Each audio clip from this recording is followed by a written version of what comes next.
Election commission খুব সতর্ক, এটুকু বলতে পারবো। তারা নির্বাচনের বিধি, বেআইনি কাজ, প্রভাবশালীদের হস্তক্ষেপ, পশ্চিমবাংলার শাসক দলের পক্ষে অগণতান্ত্রিক অবৈধ কাজ করলে এরকমই হবে। এখনো পর্যন্ত বিভিন্ন জায়গায় এই ধরনের ঘটনা ঘটছে। ইলেকশন কমিশন খুব সচেতন এবং সতর্কতার সঙ্গে কাজ করছে।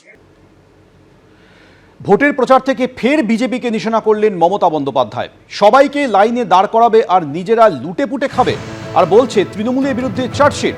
আমি বলি প্রথম চার্জশিট মোদী আর অমিত শাহর বিরুদ্ধে হওয়া উচিত।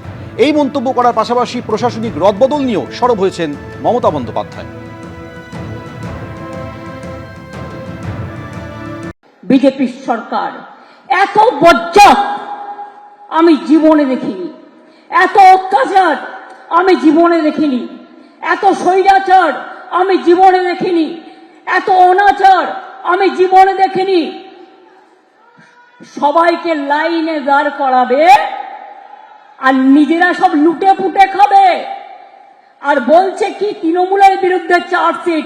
আমি বলি প্রথম চার্জশিট মোদী আর অমিত শাহর বিরুদ্ধে হওয়া উচিত, যারা দাঙ্গা লাগিয়ে দাঙ্গা করে ক্ষমতা এসছে।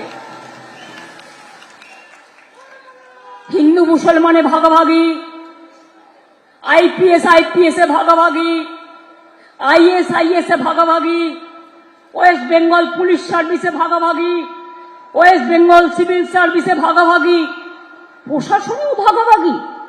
কোনো দিন ছিল না। আরে এরা তো আমাদের কাজ করে, এরা আমাদের অ্যাসেট।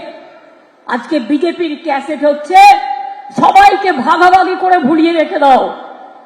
তারা যাতে নিজেদের মধ্যে ঝগড়া করে, যুদ্ধ করে, আর এই সুযোগে বিজেপি যেন দেশটাকে লুটতে পারে। আর ওদের মেন টার্গেট হচ্ছে বাংলাকে বাদ দাও, বাংলা রাজ্য তুলে দাও। আমরা বলি বাংলাকে বাদ দেওয়া যাবে না, বাংলাকে রাখতে হবে। বাংলা আমাদের গর্ব, বাংলা আমাদের স্বাধীনতা, বাংলা আমাদের নবজাগরণ।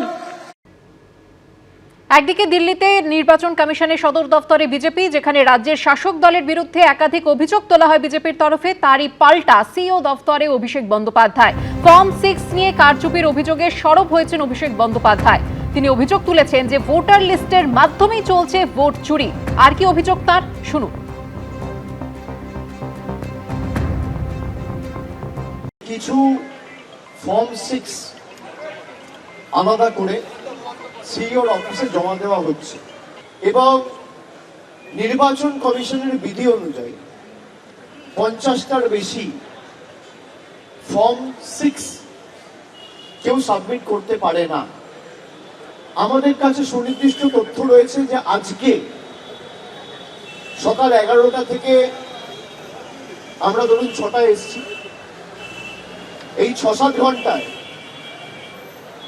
প্রায় 30,000 ফর্ম 6 অবৈধভাবে, যারা বাংলার ভোটার নয়, যাদের বিহার ইউপির ভোটার লিস্টে নাম রয়েছে, বিভিন্ন বিধানসভায়, বিশেষ করে ফেজ 2 বিধানসভায় যেখানে ভোট রয়েছে, শহর এলাকায় যেমন নোয়াপাড়ায় স্পেসিফিক আমার কাছে খবর রয়েছে যে 650-700 ফর্ম 6 জমা পড়েছে।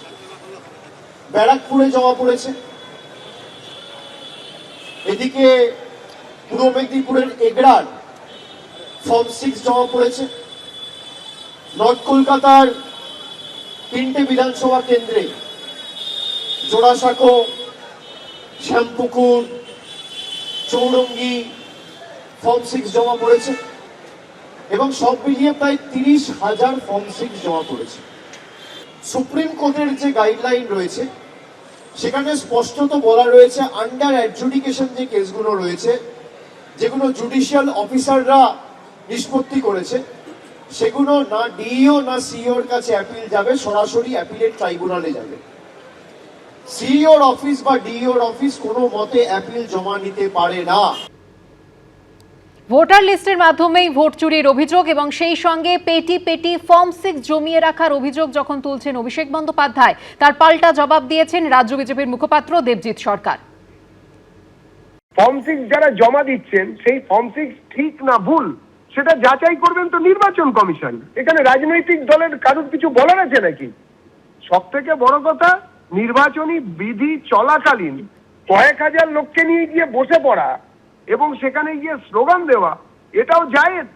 আমরা তো নির্বাচন কমিশনের কাছে সে বিষয়ে দৃষ্টি আকর্ষণ করব।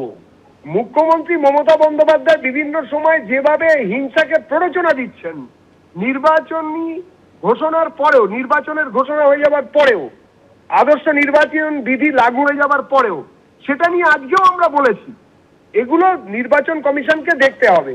আর অভিষেকের কোনো কথার কোনো গুরুত্ব বাঙালি দিতে নারাজ, কোনো আগ্রহী নেই, কোনো প্রতিষ্ঠাও নেই ওনার কথার। তৃণমূল যাচ্ছে, বিজেপি আসছে, এটাই ধ্রুব সত্য। এবিপি আনন্দ, এগিয়ে থাকে, এগিয়ে রাখে।